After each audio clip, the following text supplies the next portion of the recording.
This is a story about a guy and a term he likes to think he invented. Really, the word, I think one of the greatest of all terms I've come up with is fake. I guess other people have used it perhaps over the years, but I've never noticed it.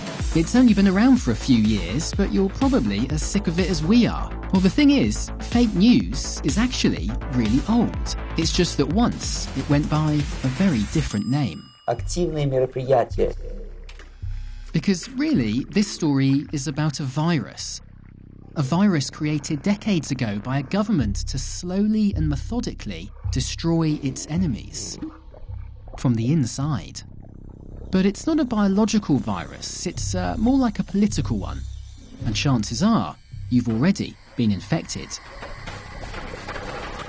If you don't know who to trust anymore, this might be the thing that's making you feel that way. If you feel exhausted by the news, this could be why.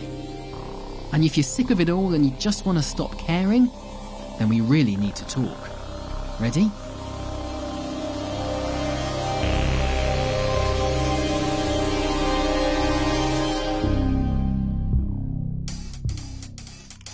Okay, so to start, let's go back to July 1983 and all the way over here, New Delhi, India.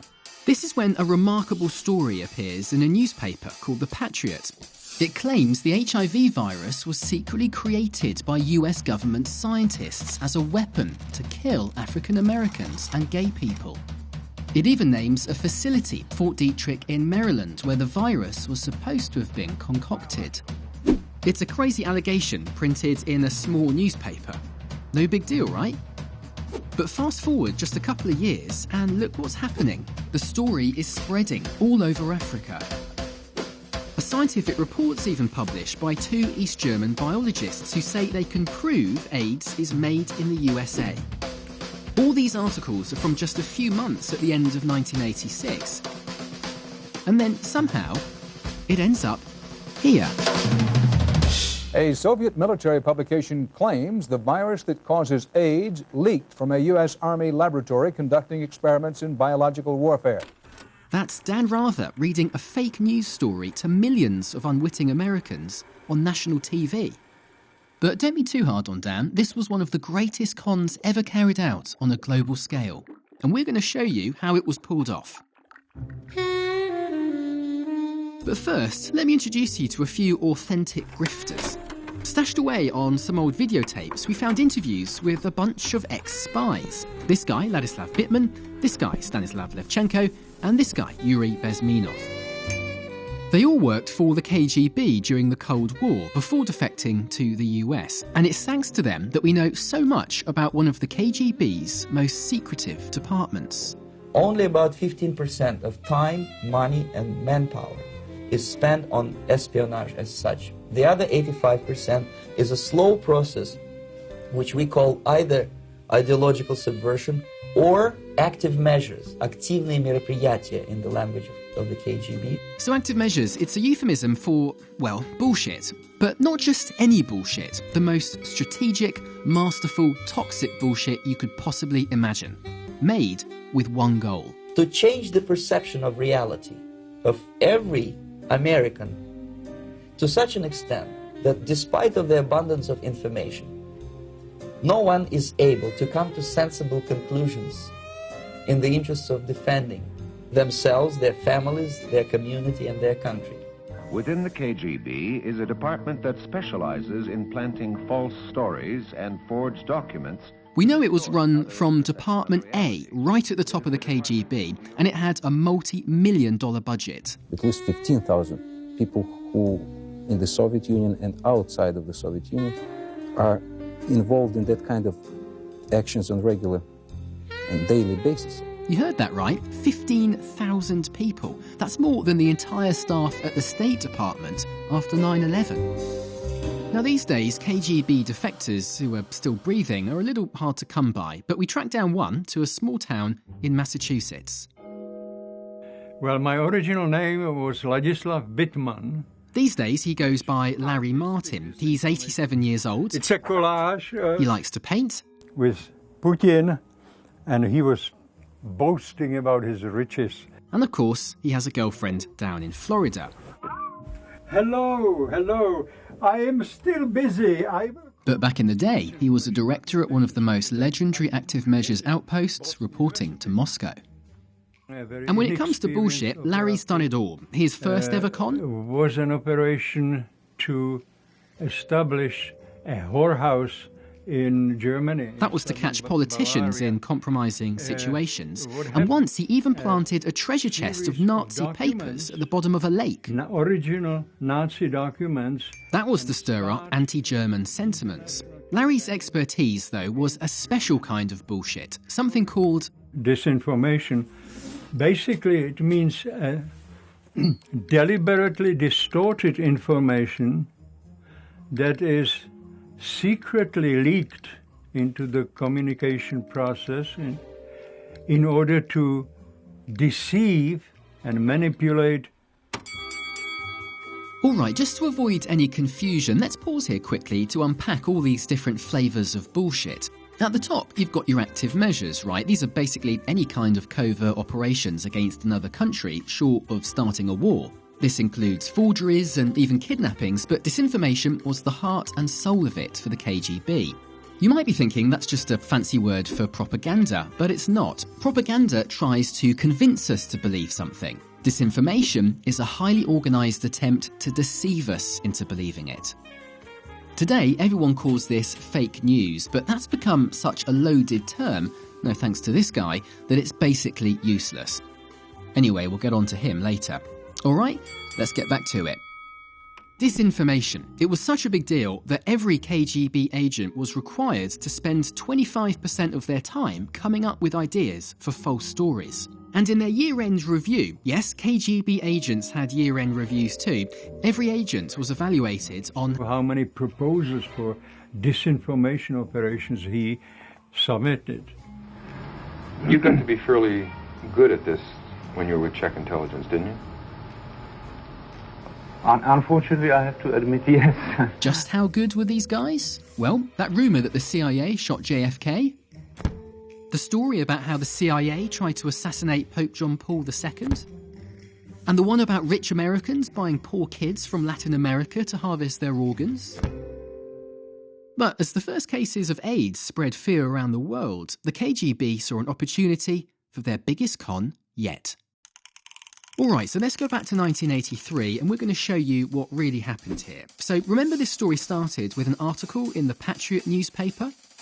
AIDS, the deadly mysterious disease which has caused havoc in the U.S., is believed to be the result of the Pentagon's experiments to develop new and dangerous biological weapons.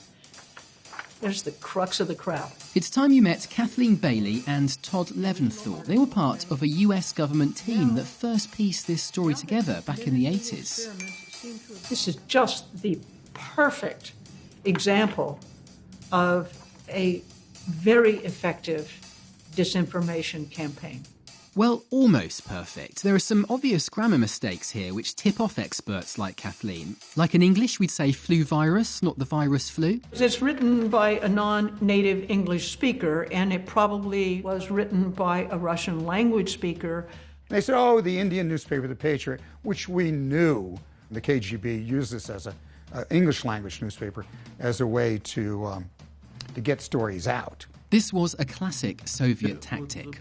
Oleg Kaluchin's another ex-KGB agent we found. He told us they'd always try and place the story in a third world country, somewhere like, say, in India, Thailand, where journalists could be easily tricked or bribed. That gave the story acceptability when nobody was searching about the origin.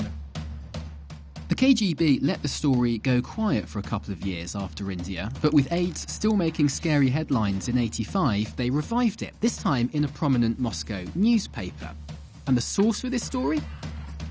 You guessed it. It's brilliant, really. They've repeated the story, but concealed their hand, distancing themselves from the lie they started. So we're now into 1986, and the KGB want to add gravitas to this lie. So they look around for a scientist, a human face, someone who could back up the lie with data. And, no joke, this is the dude they found. This is Dr. Jacob Segal. Remember I said the report had two authors? Well, here comes the co-author now. It's his wife, Lily.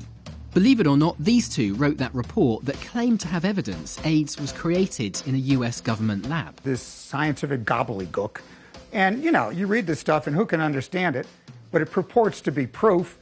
The thing is, it worked. The KGB made sure the Segal report was read by journalists all over Africa, and they kept on pushing it until it went, well, viral. It appeared in 200 reports in 80 countries. Even the Daily Express in London runs with it. And finally, on March 30th, 1987, the KGB hits the jackpot. A Soviet military publication claims the virus that causes AIDS leaked. This campaign had a KGB code name. They called it Operation InfeKtion.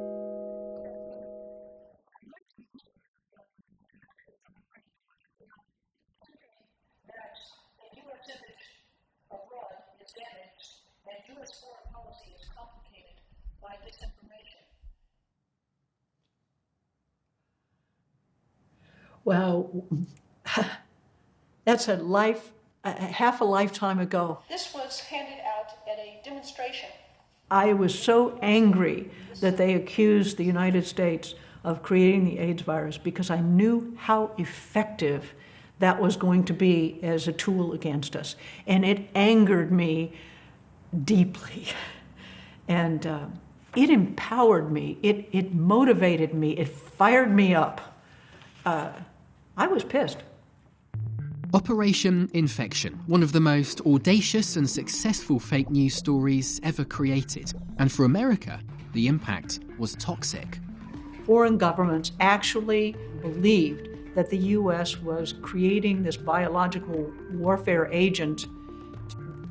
For them to think that damages their view of the United States, not only as a culture, but it taints all of our policies. It's in the backs of their minds every time they discuss anything with us. Now, with so much at stake, you might be wondering what the US response to all this was.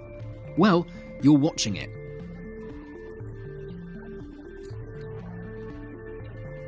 Kathleen and Todd were both part of something called the Active Measures Working Group. Nicknamed Truth Squads, it was a team that tracked and tried to expose Soviet disinformation. Everybody was working part-time on the issue. It was not funded lavishly. We all sat around a table once every week or two, and those who could volunteer the time to come in did. Yep, that's right. In the face of thousands of KGB agents with a multi-million-dollar budget, we had some part-time workers propping up poster boards on C-SPAN. I see that it wasn't very well attended, and I remember that now that I see this, but it did have an impact. They didn't have the budget all the time, but they were motivated by truth and did what they could, responding to the fire hose of falsehoods, calling them out, one lie at a time. So they were working at this day after day after day. I think we were kept busy just knocking these things down. But repeated exposure didn't just lead to a couple of article corrections. Kathleen's report exposing and debunking Operation InfeKtion made its way right to the top of the Kremlin, into the hands of Soviet leader Mikhail Gorbachev himself. Secretary of State George Shultz was in the room when Gorby read it. And you're spreading all this bum dope about AIDS and the United States pushing it. I said, come on. So we had a good heated exchange. And there's nothing wrong with that. And days later, Gorbachev did the unthinkable.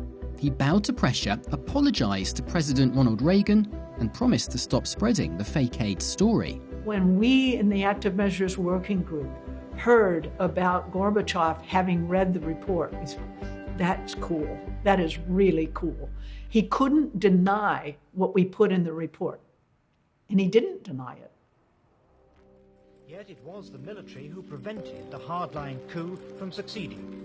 And then came the year 1989, 1990, when the communist regime collapsed. Nobody believed that the Russians would continue using this weapon in future. Our government's view was problem solved. As the Soviet Union was collapsing, Todd wrote this final report for Congress, a warning that would fall on deaf ears. The formidable Soviet active measures and disinformation apparatus, which has manipulated world opinion for decades, has disintegrated. But many large fragments of their apparatus continue to exist and function, for the most part now under Russian rather than Soviet sponsorship. Don't forget, KGB agents spent 25% of their time creating disinformation. And that was true of the entire agency during the Cold War, including a young agent from St. Petersburg who enrolled into the KGB in 1975, and who would one day go on to greater things.